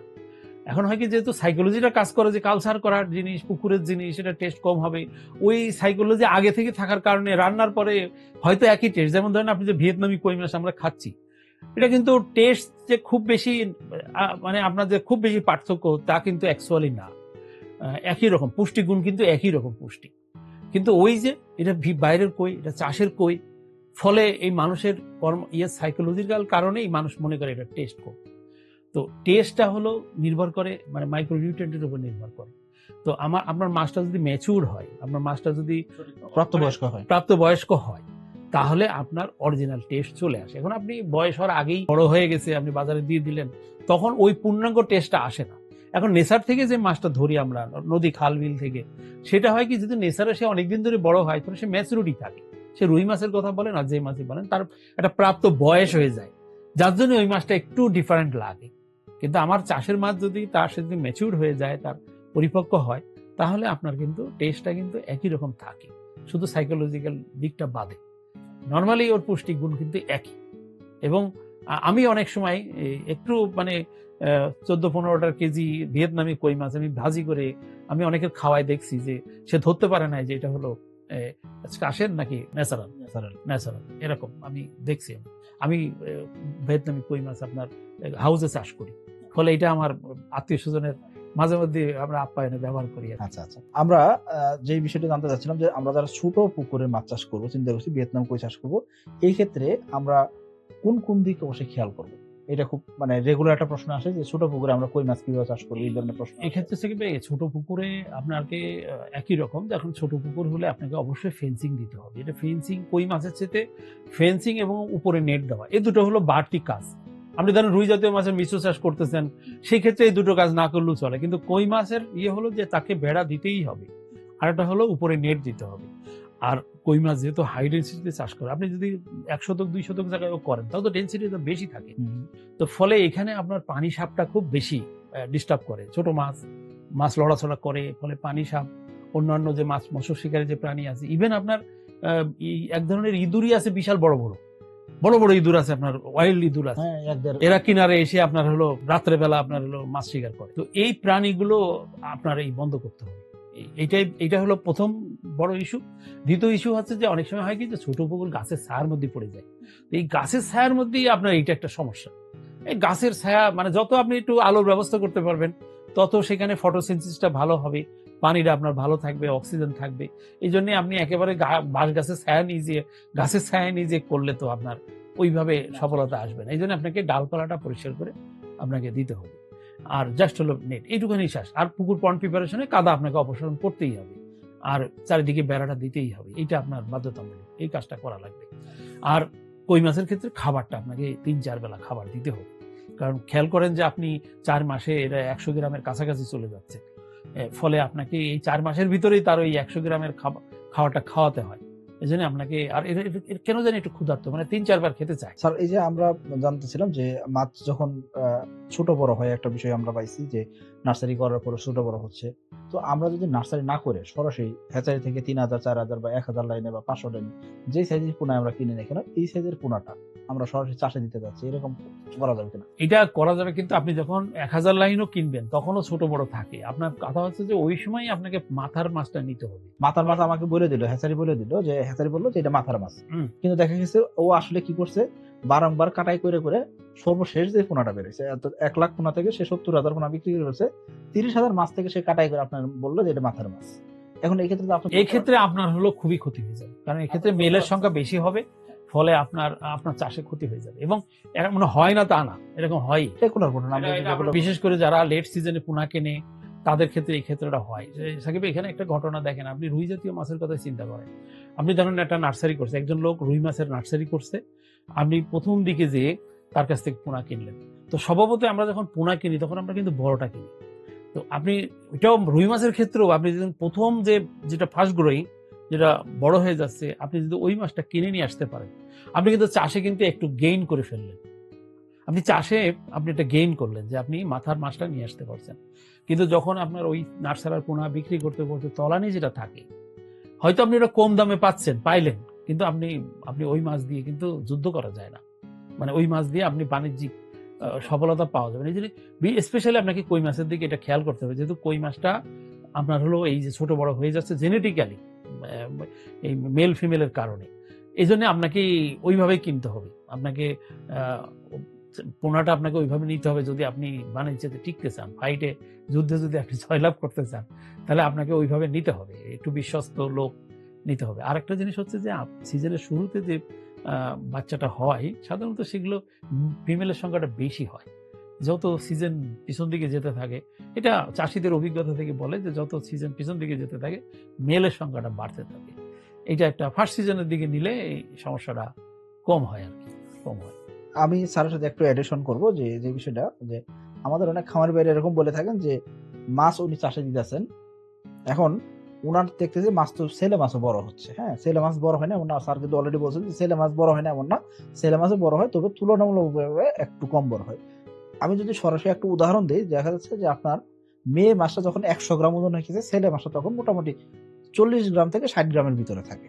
অর্থাৎ পার্থক্য খুব বেশি না, কিন্তু অর্ধেক পার্থক্য হয়। অর্থাৎ এই জায়গায় আপনি যখন মাছ চাষটা করবেন, কই মাছ চাষ করবেন, সেই ক্ষেত্রে অবশ্যই আপনাকে স্যার যখন বলতেছে সিজনের শুরুতে, আপনি প্রথম বছরের শুরুতে যে পোনাটা পাচ্ছেন, অর্থাৎ ফেব্রুয়ারি মাসের শেষে অথবা মার্চ মাসের শুরুতে, এই সময় যখন আপনার পোনাটা কিনতেছেন, ওই পোনা থেকে আপনার মেয়ে মাছ পাওয়ার সংখ্যাটা বেশি হবে। কিন্তু দেখা যাচ্ছে যে আমরা কি করে থাকি, আমরা বছর শেষ দিকে যখন পোনাটা নেওয়া শুরু করি, এই সময় আমরা যখন পোনা সংগ্রহ করবো অবশ্যই এটা নার্সারি করবো, বাধ্যতামূলক। আমি যদি আমার 20,000 মাছ লাগে, আমি কি করব, 25 থেকে 30,000 মাছ কিনবো, কিনে আমি নার্সারি করে মোটামুটি 10 দিন থেকে 15 দিন আমি নার্সারি করে নিয়ে মোটামুটি বড় মাছ যেটা পাইতেছি সেটা আমি চাষে দিব। ছোট 5 থেকে 7,000 বা 10,000 মাছ আমি বাদে দিব। এতে করে দেখা যাচ্ছে লেট সিজনে যদি পোনা নিয়ে চাষ করি, সেক্ষেত্রে লাভবান হওয়া যায়। তবে এখানে খেয়াল করতে হবে অবশ্যই যে নার্সারি এখানে বাধ্যতামূলক। আর যখন আপনি বছর শুরুতে পোনা কিনতেছেন, এই সময় দেখা যায় অনেক খামারি ভাই চিন্তা করে থাকেন যে একটু কনফিউজ হয়ে যান, যে আমরা তো জানি যে তেলাপিয়া এবং কি ভিয়েতনাম কই একসাথে আসে। ওই সময় আমাদের অনেক খামারি ভাই প্রশ্ন করে বলে, ভাই আমরা তো জানি তেলাপিয়া মাছের ছেলে মাছ দরকার হয়, তো কই মাছের কি ছেলে মাছ বড় হয় কিনা? এখন তো নতুন খামারে অনেকে আসতেছে, তারা তো না জানতে পারে। সেটাই তেলাপিয়ার ক্ষেত্রে একটু খেয়াল করুন, তেলাপিয়ার ক্ষেত্রে অল মেল, অর্থাৎ সবগুলা পুরুষ মাছ করা হচ্ছে, অর্থাৎ মেয়ে মাছের তুলনায় ছেলে মাছটার গ্রোথ বেশি হচ্ছে। কিন্তু কইয়ের ক্ষেত্রে কিন্তু তার উল্টাটা, অর্থাৎ মেয়ে মাছ বড় হচ্ছে বেশি, ছেলে মাছ কম বড় হচ্ছে। সো এই জন্য আপনাকে খেয়াল করতে হবে যে তেলাপিয়া আর কই এক জিনিস না, দুইটা একই সাথে পোনা উৎপাদন হচ্ছে, দুইটা একই সাথে বাজারে আসতেছে, ঠিক আছে, তার মানে দুইটা জিনিস এক না। আশা করি এই জিনিসগুলো যদি কোনো খামারে যদি খেয়াল করেন, অবশ্যই এই খামারে লোকসানে পড়বেন না।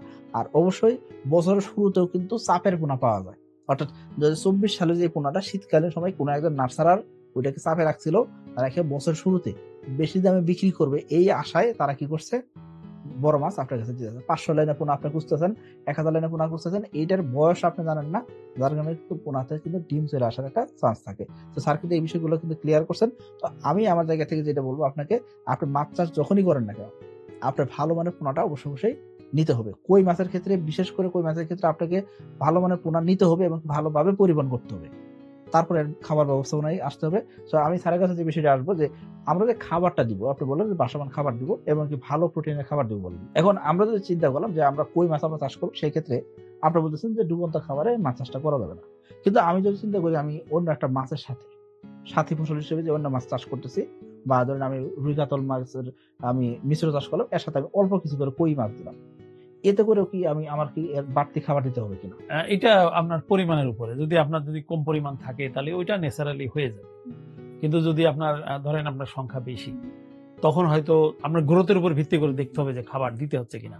ধরেন আপনি যদি রুই মাছের সাথে হয় অথবা তেলাপিয়ার সাথে হয়, তেলাপিয়ার সাথে অনেক সময় দু একজন ছাড়ে অল্প ইয়ে করে, তো তখন আপনার ওটা যদি এমন পরিমাণ যে আপনি তেলাপিয়ার খাবারটা খাওয়াচ্ছেন, ডুবন্ত খাবারই খাওয়াচ্ছেন, সেই সাথে গ্রোথ যদি ঠিক থাকে তাহলে আপনার স্পেশাল দেওয়া লাগবে না। যদি দেখেন যে না, আমি তেলাপিয়ার খাবার খাওয়াচ্ছি বা আমার রুই জাতীয় মাছ খাওয়াচ্ছি, কিন্তু আমার কই মাছ শুধু বাড়তেছে না, তখন আপনাকে এক বেলা সন্ধ্যের সময় তাকে একটু আলাদা ভাসমান খাবার দিতে হবে, অন্যথায় লাগবে না। আরেকটা প্রশ্ন যেটা হলো, আমি যখন কই মাছের একক চাষ করব, মানে মেইনলি কই মাছ চাষ করব, এখন উপরে প্লাঙ্কটন হচ্ছে, এক্ষেত্রে আমি চাইলে কি সিলভার কার্প, ব্রিগেড বা কাতল মাছ দিতে পারবো কিনা, যেহেতু আমার উপরের স্তরে একটা সবুজ স্তর হচ্ছে? সাকিব ভাই, এটা খুবই ইম্পর্টেন্ট কথা বলছেন। এটা অনেকেরই কমন ধারণা, আমরাও অন্য চাষের ক্ষেত্রে পরামর্শ দিই যে আপনি ইয়ে করেন, সিলভার কাপ দেন, কিন্তু সিলভার কাপ মাছটা ফাইটোপ্ল্যাঙ্কটন খায়, আমরা সবাই জানি।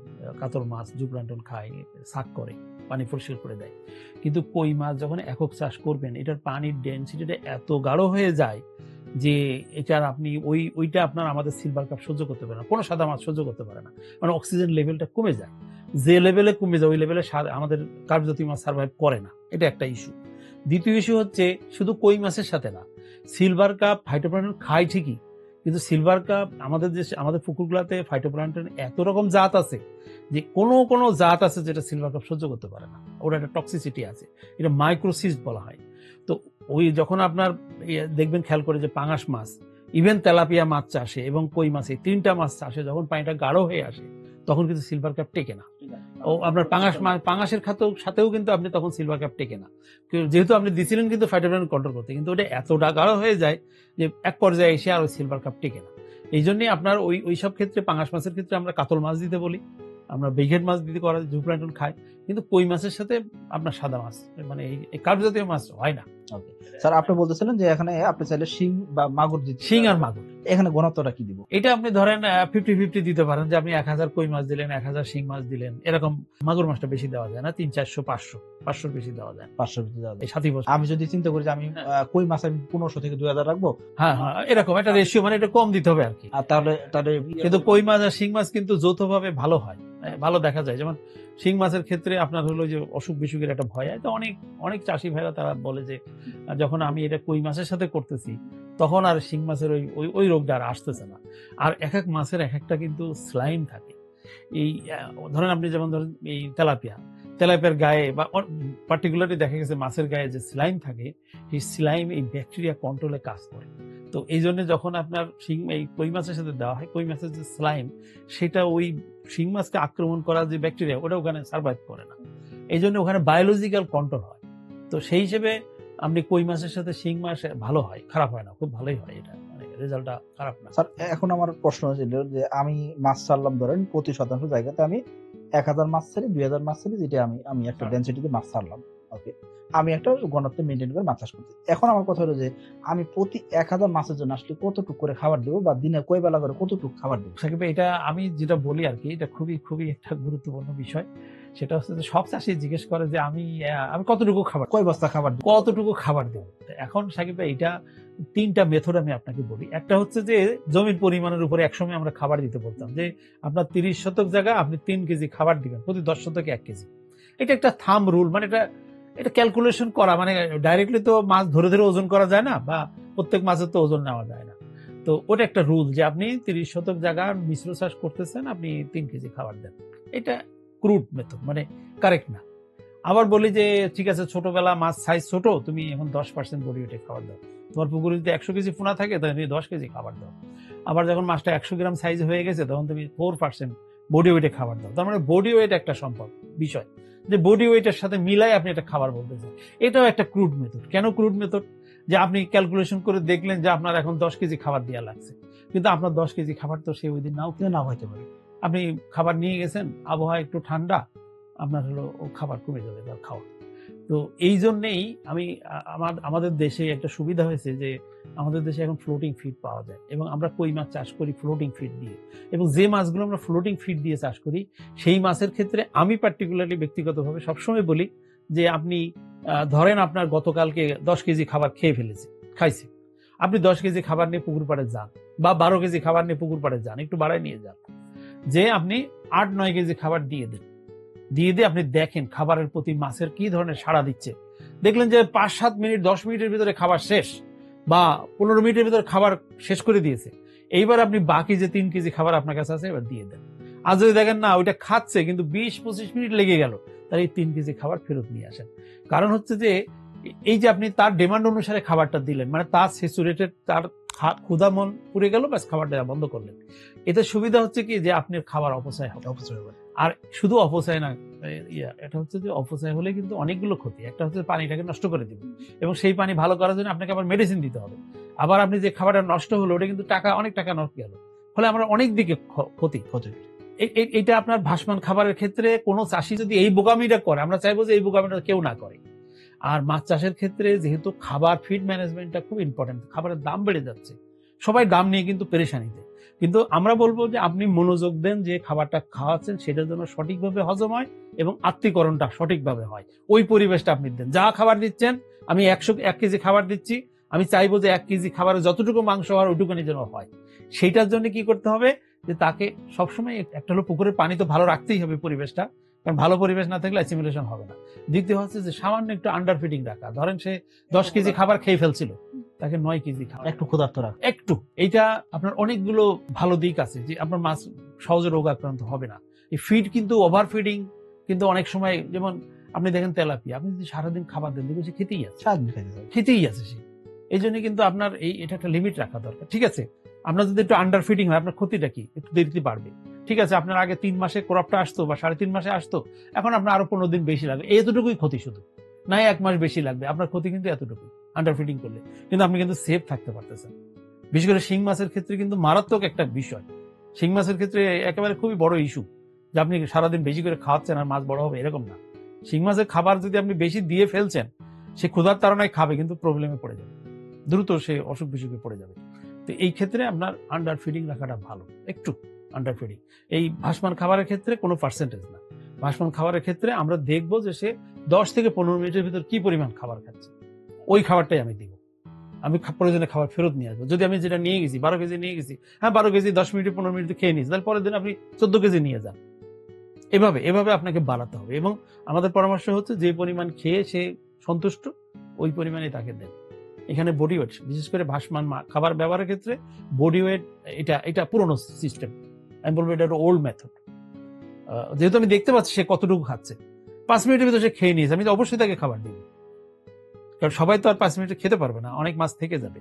সেই জন্য আপনাকে এই পদ্ধতিটা দেখতে হবে যে মাছের খাবারের প্রতি মাছটা কি ধরনের সাড়া দিচ্ছে, কত তাড়াতাড়ি খেয়ে নিচ্ছে, ওটা দেখেই করতে হবে, আপনাকে সিদ্ধান্ত নিতে হবে। স্যার আমরা আরেকটা বিষয় জানবো, সেটা হলো যে আমরা দেখলাম যে মাসিক পরিচর্যা হিসেবে আপনি বলছেন চুন, লবণ, প্রোবায়োটিক, জীবাণুনাশক এগুলো দেওয়া লাগতে পারে বা এনজাইম দেওয়া লাগতে পারে।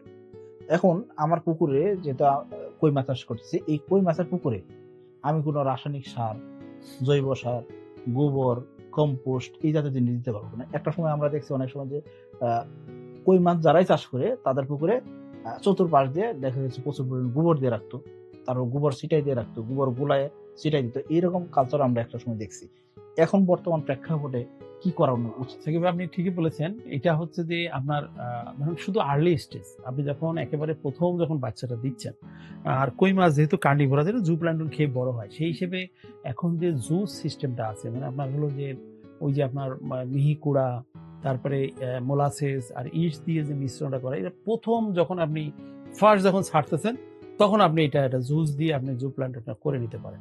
এর পরে ও যে পরিমাণ খাবার ওকে দিতে হয়, সেই পাউডার খাবার বলেন আর এই 0.1, 0.5 আর 0.1 এইভাবে যে সিরিয়ালে যে খাবারটা দেওয়া হয়, এবং খুব সহজে পানি গাঢ় হয়ে যায়। এই জন্য কই মাছ চাষে সারের কোনো দরকার নেই, কোনো সারের ব্যবহার দরকার নেই, পরে কোনো সার লাগে না এই কই মাছের ক্ষেত্রে।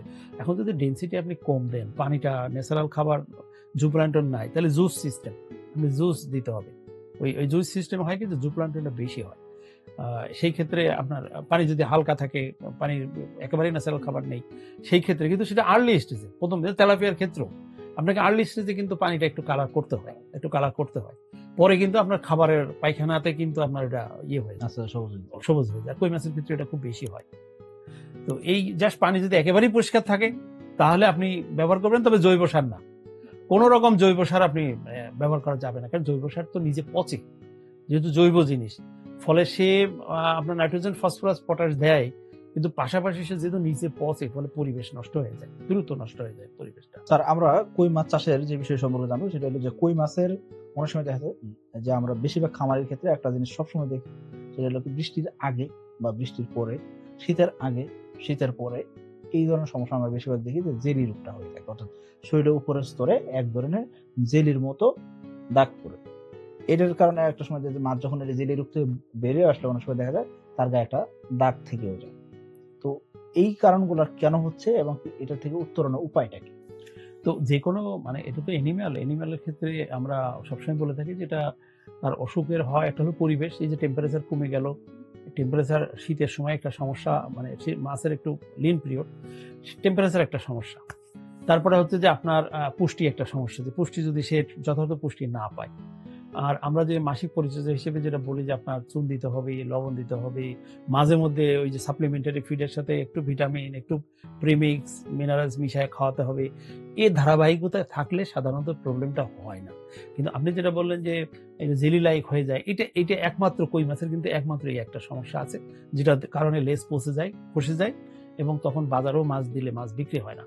তো এই ক্ষেত্রে আপনার এটার কিন্তু মানে মাছের ক্ষেত্রে ট্রিটমেন্ট তো নেই বলা যাবে না, কিন্তু যা আছে প্রয়োগ করাটা কঠিন। বলা হচ্ছে যে এই মাছগুলো যদি আপনি সেপারেট করে কপার সালফেট পানিতে গোসল করাতে পারেন, কপার সালফেট তুতে যেটা আমরা নরমালি পাই, এটার ভিতরে গোসল করায় ছেড়ে দিলে কিন্তু এটা আবার ঠিক হয়। যেমন একটু পটাশ যদি একটু গাঢ় করে দেন, যেমন আমরা 1 ppm বলে, আমরা যেমন 10 ppm এ যদি আপনি দেন, মানে 1 লিটার পানিতে যদি 10 গ্রাম আপনি দেন, মিলিগ্রাম আপনার দেন, পটাশ দেন, তাহলে কিন্তু সেটা গাঢ় হবে। গাঢ়র মধ্যে গোসল করালে কিন্তু কাজ হয়। আপনি যদি মানে অধিক লবণ দিয়ে সেই লবণের ভিতরে যদি গোসল করান তাহলেও কাজ হয়। কিন্তু সমস্যা হচ্ছে ধরেন আপনি অনেক কই মাছ চাষ করতেছেন, ফলে এই মাছগুলো সেপারেট করে এভাবে গোসল করানোটা কঠিন হয়। তো এই ক্ষেত্রে একটা মেডিসিন একটু কাজ করতেছে, অনেকেই বলছে যে মেডিসিনটা কাজ করে।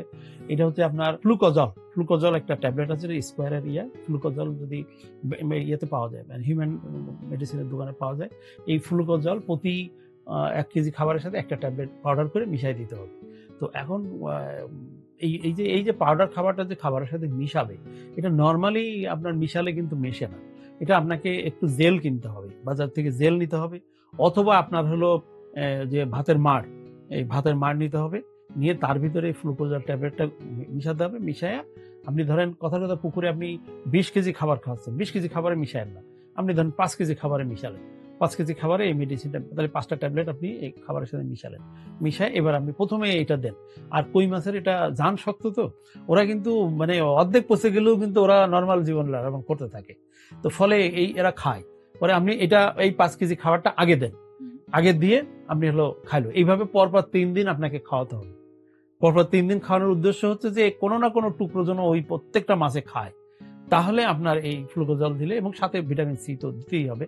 কারণ ভিটামিন সিটা হলো এই রিকভারির ক্ষেত্রে, ঘা শুকানোর ক্ষেত্রে, আপনার হলো রোগ প্রতিরোধক করার ক্ষেত্রে কাজ করে। এইজন্য এই ফ্লুকোজলের সাথে পাশাপাশি আপনাকে ভিটামিন সি দিতে হবে। এমনভাবে খাওয়াতে হবে যেন খাবারটা পানিতে গলে ওই মেডিসিন না চলে যায়। খাবারটা যেন মাছে খায়, এবং আপনি যখন 20 কেজির জায়গায় 5 কেজি খাবার আগে দিবেন, ও কিন্তু দ্রুত ওই খাবারটা খেয়ে নেবে। ফলে পানির সাথে কন্টাক্টে বেশি সময় থাকবে না মেডিসিনটা। ফলে মেডিসিনের ইউজটা ভালো হবে। সব খাবারে মিশিয়ে যদি আপনি দেন, তাহলে কিন্তু ওই যে 10-15 মিনিট লাগবে, ও কিন্তু গলে কিন্তু বেশিরভাগ অংশ মেডিসিন কিন্তু আবার পানিতে চলে যাবে। এইটা। আরেকটা হচ্ছে যে এইটা মেডিসিনটার পাশাপাশি আপনার হলো একটু পটাশ মেরে দেওয়া যায়। ডাইরেক্ট পটাশ আপনি পুকুরে দিয়ে দেওয়া যায়। আর হালকা পানি চেঞ্জ যেটা, এইভাবে পরিবেশ উন্নয়ন করলে।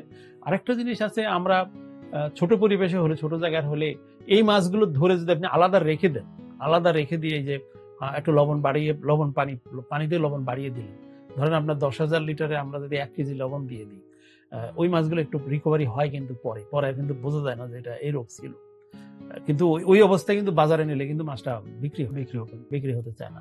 তো এই প্রবলেমটা সবসময় হয় তা না, কিন্তু কোনো সময় কোনো করপে এই সমস্যা, একটা সমস্যা আছে।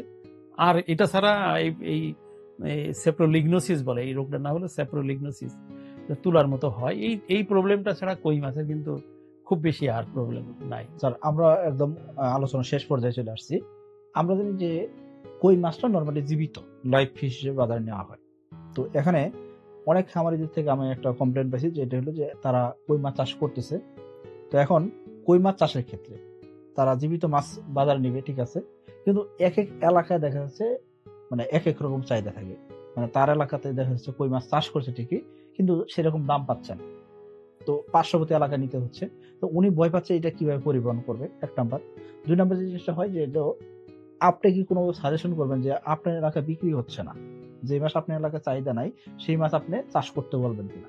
এটা একটা খুবই গুরুত্বপূর্ণ বিষয়। মাছ চাষ যখন আমি করব, মানে মাছ চাষ, আমার পুকুর আছে, আমি মাছ চাষ করব, এটা কোনো বুদ্ধিমানের কাজ না যে মাছটা আমার এলাকায় চলে না ওই মাছটা চাষ করার জন্য কেউ সাজেশন দিবে না। কারণ আপনি মাছটা অন্য দূরে নিয়ে যে বিক্রি করবেন, কিন্তু ক্যারিং কস্ট আছে, অনেক ক্যারিং কস্ট পড়ে। আমাদের দেশে গাড়ি ভাড়া অনেক বেশি, ফলে ওটা ঠিক বুদ্ধিমানের কাজ না। আপনার কাজ হচ্ছে, আপনি যখন মাছ চাষের প্রজাতি ঠিক করতেছেন, তখন আপনাকে দেখতে হবে যেটা আমার আশপাশের বাজারে চলে কিনা, মানে আমার রেঞ্জের বাজার, আমার কাছাকাছি যে বাজারগুলোতে আমি মার্কেটিং করতে পারবো। আপনি ঠিকই বলেছেন, কই মাছটা সারা বাংলাদেশে কিন্তু সমানভাবে চলে না। এটা ঢাকা শহর কেন্দ্রিক, মানে ঢাকার কাছাকাছি হলে এই ধরনের মাছটা ভালো চলে, কিন্তু অন্য জায়গায় খুব বেশি একসাথে বেশি মাছ দিলে কিন্তু বিক্রি হয় না। পরিমাণে কম দিলে আপনি রেটটা ভালো পাবেন, কিন্তু আপনি যদি একসাথে 5 মণ নিয়ে চলে যান, 1 মণ নিয়ে গেলে দেখা যাবে যে আপনি 200 টাকা পাচ্ছেন, 5 মণ নিয়ে গেলে আপনি 150 টাকা পেয়ে বসছেন। আমি অনেক খামারের ক্ষেত্রে এরকম দেখছি যে খামারি বলতেছে, ভাই আমার এলাকায় আমি মাছ নিয়ে গেছি, 5 মণ মাছ নিয়ে গেছি, আজকের বাজারে মাছ দেখতেছি মাছের দাম 120 টাকা কেজি বিক্রি করে আসছি। পরের দিন দেখতেছে আরেক খামারি ভাই নিয়ে আসছে, মাছ নিয়ে আসছে, 1 মণ মাছ নিয়ে মার্কেটে মাছ নাই, 120 টাকার মাছ সে 200 টাকা কেজি বিক্রি করতেছে। এই যে দামের পার্থক্য তৈরি হচ্ছে, এই জন্য উনি চাচ্ছে কি দূরে কোথায় পরিবহন করবে। এখন এই জন্য জানতে চাচ্ছে দূরে পরিবহন করলে সে আসলে লাভবান হইতে পারে কিনা। না, এখানে লাভবান বড় বড় একটা কেস হচ্ছে যে আপনাকে দূরে মার্কেটিং করার, আপনাকে লোক যেতে হয়, গাড়ি ভাড়া দিতে হয়, এরকম। তারপরে যেহেতু কই মাছ আপনার লাইভ জিনিস পরিবহন করা যায়, করা যেতে পারে যদি আপনার যোগাযোগ ব্যবস্থাটা ভালো হয়, সেটা করতে পারে। যেহেতু কই মাছটা অনেক সময় পর্যন্ত জীবিত থাকে, লাইফ টাইম অনেক বেশি, এবং আমাদের দেশে তো হচ্ছে, আমরা তো সেই ময়মনসিংহ থেকে, সুদূর ময়মনসিংহ থেকে আপনার হলো ঢাকা শহরে নিয়ে এসে বিক্রি করতেছে। তো এটা কই মাছের ক্ষেত্রে কিন্তু অসম্ভব কিছু না, করা যেতে পারে, করা যায়। তো আপনার হলো যে মার্কেটিংটা, আপনার মাছ নিজের দক্ষতা থাকতে হবে। ফলন হওয়ার পরেও অনেক চাষি ভাইরা শুধু মার্কেটিং এর ভুল ভ্রান্তির কারণে বা একটু বুদ্ধিমত্তা না প্রয়োগ করার কারণে, মার্কেটে কিন্তু একটা সময়ও আছে, দিনের কিন্তু একটা সময় আছে যে আপনি আর্লি মর্নিং, আমাদের দেশের মার্কেটগুলো আর্লি মর্নিং চলে, কোনো বা ঘোষিত টাইম বাদে যদি আপনি মাছ নিয়ে হাজির করান, তাহলে কিন্তু একেবারেই মানে আপনি মানে সেই ইয়ার হওয়ার মতো। এই জন্য এই মার্কেটের আগে আপনাকে মার্কেটটা দেখতে হবে, বা মাছ বিক্রি করার সময় হলে আপনাকে মার্কেটে যেতে হবে, আপনার আড়তদারদের সাথে কথা বলতে হবে যে কখন আপনি মাছটা নিয়ে আসলে সুবিধা, কি পরিমাণ নিয়ে আসলে সুবিধা, আপনাকে ওইভাবে করতে হবে। আপনার কই মাছ তো খুবই ঘন ডেন্সিটি থাকে, কানি মেরে কিন্তু মাছ ধরা যায়, ইচ্ছা মতো মাছ ধরা যায়। ফলে সেইভাবে কিন্তু আপনি আংশিক আহরণ করে আপনি লোকাল বাজারে অল্প অল্প করে দিয়েও বিক্রি করে, অনেকেই করে। আর মনে করেন যে টোটাল পুকুর ধরে বিক্রি করবেন, তখন আপনাকে বড় বাজারে, অবশ্যই বড় বাজারে যেতে হবে, বড় বাজারে নিতে হবে। তো শুধু চাষ করলেই হবে না, এটা মানে মার্কেটিং এর সিদ্ধান্ত নেওয়া, কখন বিক্রি করবেন, কোথায় বিক্রি করবেন, কি পরিমাণ নিয়ে যাবেন, এটা সম্পূর্ণটা অভিজ্ঞতার একটা বিষয়। এটা আস্তে আস্তে হয়ে যায় চাষিদের। তো শুরুতে যারা পুরনো আছে তাদের সাথে একটু পরামর্শ করে নিলে এই সমস্যাটা হবে না ইনশাআল্লাহ। আচ্ছা, স্যারকে অনেক ধন্যবাদ। আসলে স্যার খুবই ইম্পর্টেন্ট আলোচনা করছেন, যে বিষয়গুলো আমাদের খামারিদের অবশ্যই উপকারে আসবে, এরকম জিনিস নিয়ে আমরা আলোচনা করার চেষ্টা করছি। স্যার, আপনার কাছে কি কোনোভাবে মনে হয় যে একজন নতুন খামারি উনি কই মাছ দিয়ে একদম শুরুতে শুরু করতে যাচ্ছে, সেই ক্ষেত্রে আপনি ওনাকে সরাসরি চাষ করতে বলবেন কিনা? এইটা করা যায় সাকিব ভাই। এখানে কই মাছটা কই মাছের যে বিহেভিয়ার, এটা খুব শক্ত প্রজাতির মাছ। এখানে একটাই সমস্যা হলো ইনভেস্টমেন্টটা বেশি, এখানে খাবারটা লাগে প্রচুর। তো সেই হিসেবে যদি নতুন চাষি সে যদি মনে করে যে খাবারের যোগান দিতে পারবে, তাহলে সে করতে পারে, কারণ এটার ইন জেনারেল প্রবলেমটা কম। যেমন আপনার অনেকগুলো মাছ আছে যে অক্সিজেনের সমস্যা, মাছ নানা রকম প্রবলেমে থাকে। এই কই মাছের ক্ষেত্রে সাধারণ প্রবলেম কিন্তু কম। এটা আপনার মোটামুটি যদি মাছ ছাড়ার পরে যদি সেই খাবারটা যোগান দিয়ে যায়, তাহলে কিন্তু একটা রেজাল্ট বেরিয়ে আসে মোটামুটি।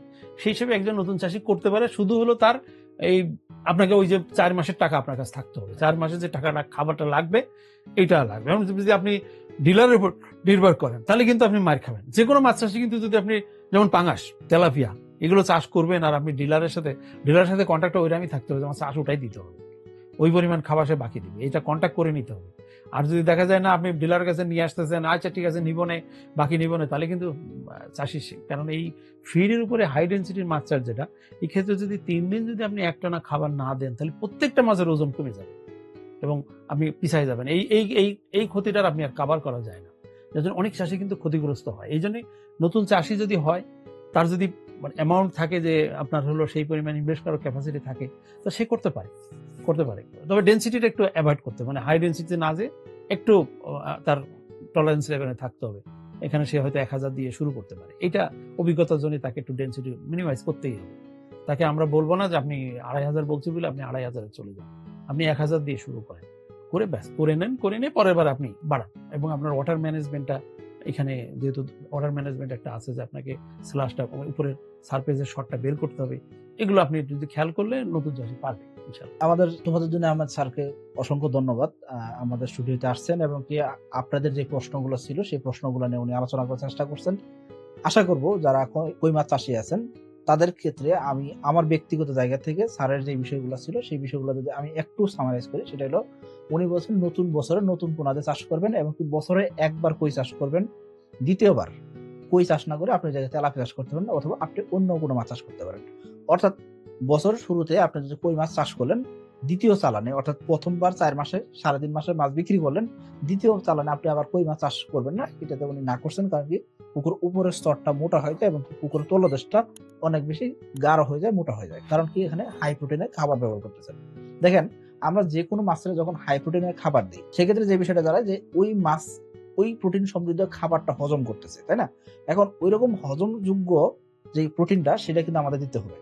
অর্থাৎ আমরা অনেক সময় দেখা যায় যে নিম্নমানের প্রোটিনের খাবার দিয়ে মাছ চাষ করে দিই। এই নিম্নমানের প্রোটিন দিয়ে খাবার দিয়ে মাছ চাষটা করা যাবে না কই মাছের ক্ষেত্রে।